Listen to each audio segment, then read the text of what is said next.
Wait a second. I give speeches all the time. All of the gold or diamond or sea glass in the world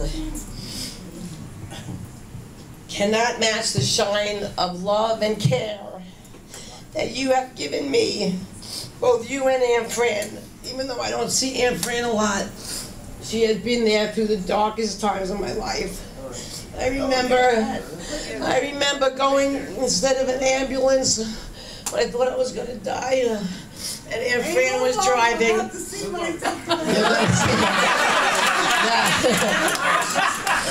But I just remember during the hardest days of my life, whether it be my health or other things, Aunt Fran was always there too. But my mom, Ruth, has given me the priceless, not only given me the priceless gift of life. Almost 58 years ago, I finally caught up backwards if you're dyslexic. She's 85, I'll be 58. But very good. She's also given me, not just given me life all those years ago, but has continued to give me the gift of the priceless friendship that I have with my mother, who has never given up, and I was very bad. But because of my mother and everything that she's been to me, I made it through. A lot of you know the hard times I've been through my life, with my health and other issues. I would not have made it through without my mother, my best friend. I call her, it's not really coming out like I wrote it, but I call her every single morning on the way to work. This morning when I left 7-Eleven like I always do, I called my mother and I told her I had to work today because of the Hanukkah party, and I try to be as calm as possible. But she is, besides all my other rocks, she is my real rock, and I am so proud of my mother and Aunt Fran. When I do call her every morning, she's not an 85-year-old lady who's sitting home doing nothing. She's always on her way to Fran's, or if Fran's coming over, they're going to Hadassah, they're doing charity work, I can't talk right now, I'm collecting money for cancer. Or whatever it is, she's always doing something to help other people. And anything that I am, any good, the bad comes from somewhere else. But any good that I do, anything that especially in this building, it's pretty ironic that I'm in this building right now, but anything I do is directly, 100% directly because of my mother and my father, who I wish was here today. My mother is an amazing example of true love. If you knew the way my mother cared for my father at the end of his life, there's not many women like her who would really, really be there to the very, very end. I learned that from her, and with the old folks, I have to mention that my father, even though we live in Westbury, went to see my other grandmother every single day in Westchester and treated my mom's mom like his own mother. Grandma Dora was my father's mother as well, and you were his sister, Aunt Fran. And even though I don't have children of my own, I hear my words coming out of your mouth to my babies who are older than you are. But I remember when I was very young collecting for cancer. I remember a retarded Girl Scouts. I don't think that's the right word, but I don't know what the word is now. I don't know, but I know my mother. Where'd she go? Where'd my mother go? Wait a second. I had to go to my mother. Right back. Where'd she go? Are you eating already? My mother was. I remember. You know, around here, if you walk through the building, you'll see signs and bulletin boards, and I make every one of them. I remember as a little girl, my mother was a publicity chairman for the PTA, and I remember making bake sale posters, but this is way before computers. I would look through magazines, cutting out pictures of cakes and pasting them on and doing the letters. She was also the classroom mother. Paul Simon's mother was one of my teachers. I remember that very well. She was always on every school trip. Anything that was involved with raising me to be a better person was because of my mother. And making dollhouse, I make dollhouses houses, but she made all the clothes and all our clothes and the sewing machine. I may hang around this lady named Ethel a lot, but you're the most important person, the most important woman in my life. And I'm sorry we haven't gone out to lunch in a few weeks, but I've been busy finding rocks and glass and planning this party. And no, it's not a Hanukkah party, but there is Hanukkah gelt on the tables inside. And I wanted to start, even though I started already, by giving you I know you said you liked it. It's the very first piece of sea glass I found. It's very rare, it's blue. It used to be, right. You know, my grandfather had a little store in Atlantic City. I don't know if it was on the boardwalk or near the boardwalk, but he sold all kinds of little things, and he probably sold a Noxzema bottle for 49 cents in 1930. And it was in Atlantic City, so there's a very good chance someone threw the bottle into the ocean and it ended up at Jones Beach, where I found it a few weeks ago.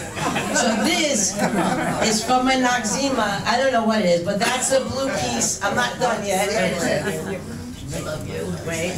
Now, and also, because my Aunt Fran is just a rare of a gem as my mother is, I have this rare piece for my Aunt Fran.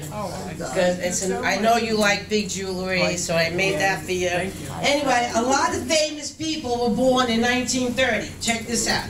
Clint Eastwood, Neil Armstrong, my phone went out, Betty Boop, Sean Connery, Buzz Aldrin, but most important, the most famous one at all was Sam Most, your twin brother, in 1930. And your older brother was already born, Amos. So now you know why I wanted the CDs, and why I wanted the pictures, and all the other things that I wanted. First of all, because of the music that Jill played today, which is actually, that's why I wanted a DJ in addition to these amazing guys, the Lou Saxon Band, and my friend John, who is a Meatloaf tribute. You don't know how I love Meatloaf.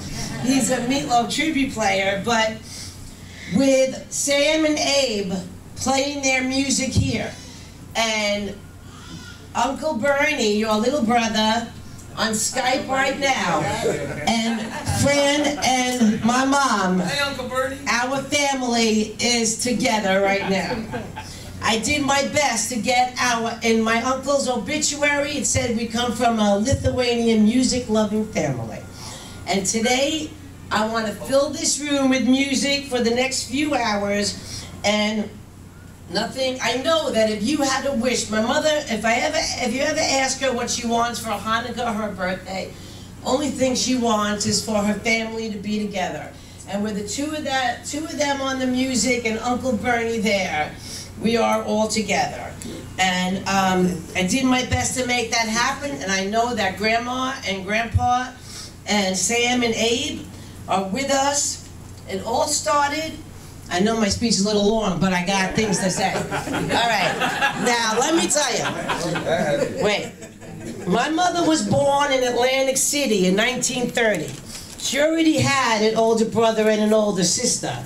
And like I said, my grandfather was like in a little grocery selling, I don't even know exactly, I wasn't there, but he was selling Noxzema, and I looked up, a dozen eggs was 18 cents, suntan oil, which I like to use, is 25 cents, ketchup 9 cents, but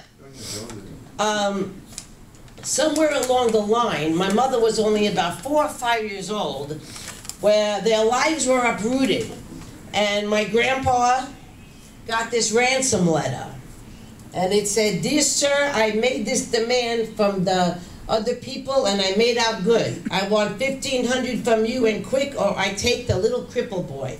My mother's twin had braces on his legs, and I make out good, I take boy, or I get 10,000, I make good, you let me know, put ad in press, and it goes on. Because of that letter, my mother, my grandfather, because the family was the most important thing in his world too, took the whole family and moved to the Bronx.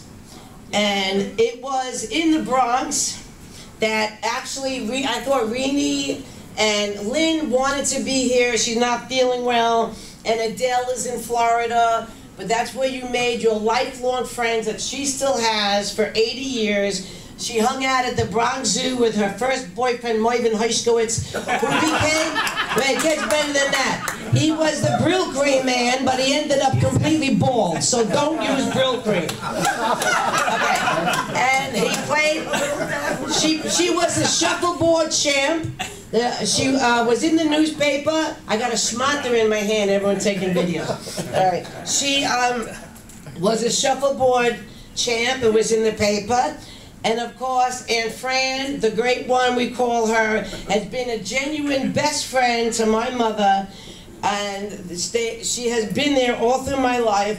And then she met my father on the beat one day. My father was a cop in the city, and it was raining, and she needed a ride.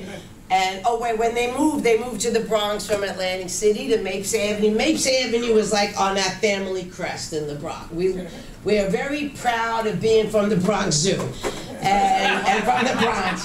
And all I can say, and then from there, actually, my father's similar to my grandfather because when we were going to move to Co-op City, and somebody got mugged, and my father loved his family, us, more as much as my grandfather did, because right away we moved to Long Island instead on Crown Lane where we are now. We were only going to stay there a year, and I think it's 50 years later now.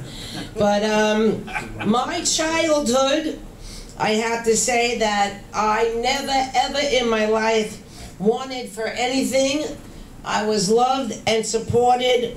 I got a lot of stuff out of my father's trunk, but and those of you who know my father, he always had stuff in his trunk. And I was the luckiest kid in the block because I had the first 45 record player where I played my 45 records in the driveway of Flushing, and music became part of my life, and music is my life.